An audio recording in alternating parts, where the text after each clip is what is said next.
the folder you have with you. One of them is a one-page called Sharing the Experience. This is looking, as I said, you try and read the book from the last page back to the first page.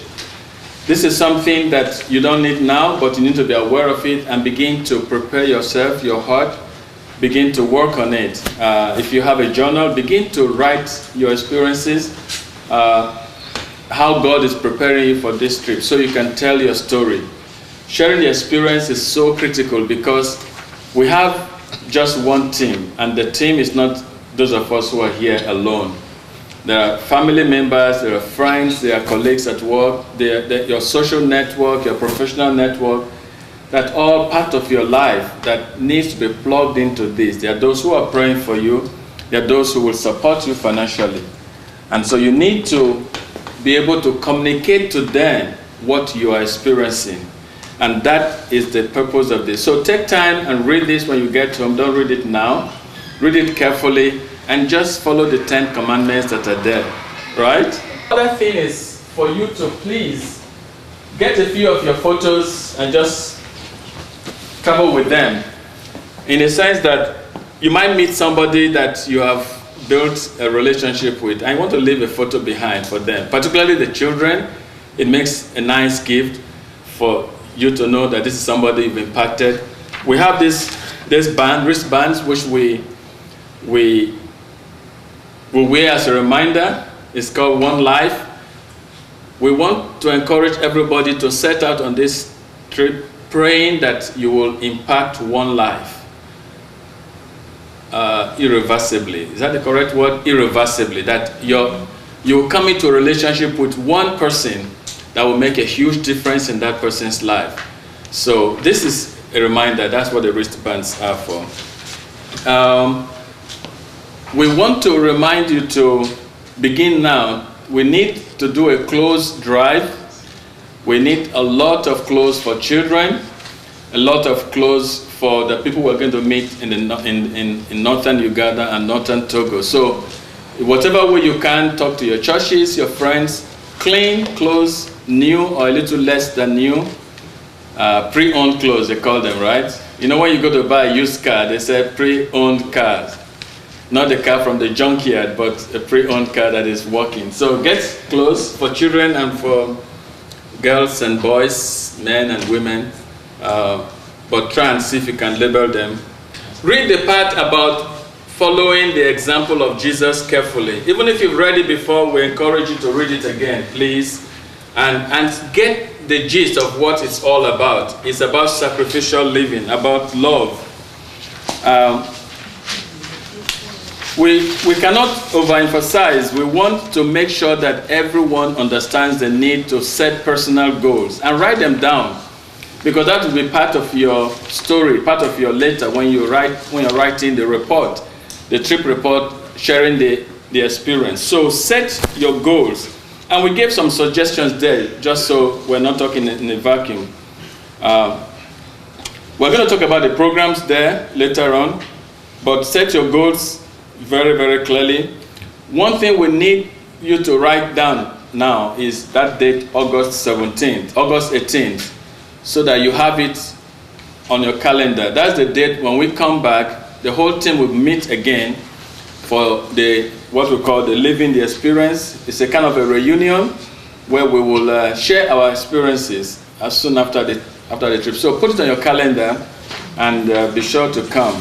Vacation to the Bahamas, or you go on a vacation to some exotic location in the world, you will enjoy it, but it's not likely to change your life, as to change your perspective of life and give you a sense and a purpose in life as a mission trip.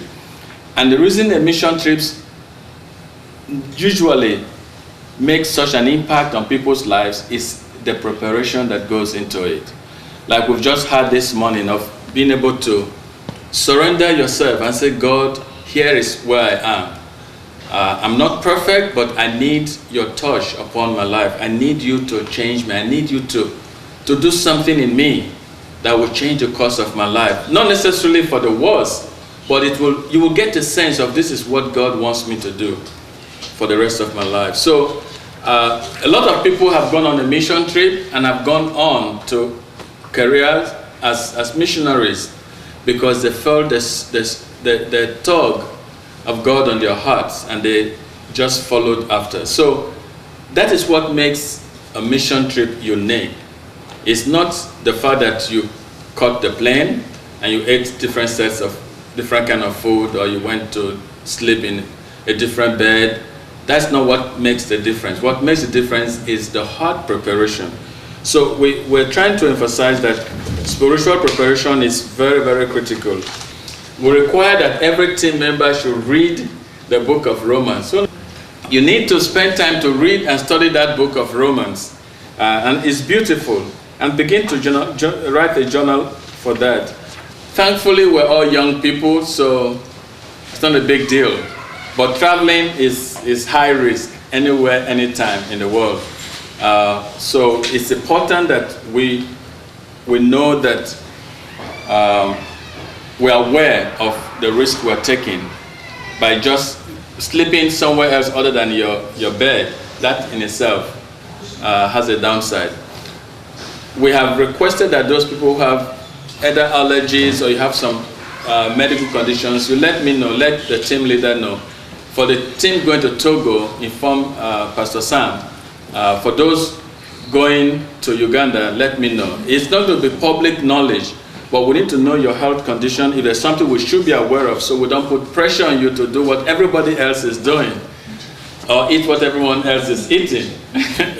If you have some dietary or some restrictions that we need to be aware of, let us know that. We have some deadlines there that are fixed. The application process has closed. We extended it to the end of March for applicants who are coming in later, but I don't think we're going to extend it again. The first deadline will be April 15th, and that is when we expect you to turn in 40% of your support. That we might allow to slide as long as you're able to meet the next deadline, which is May 15th. And then there's a final deadline, May 31st. So we really have to start early with our fundraising. The reason is that we want to buy the tickets on time. I'm sure you all know that we have the Summer Olympics this year, right? So that's affecting the fares, the airfares already. So we want to try and lock in the low rates before the trip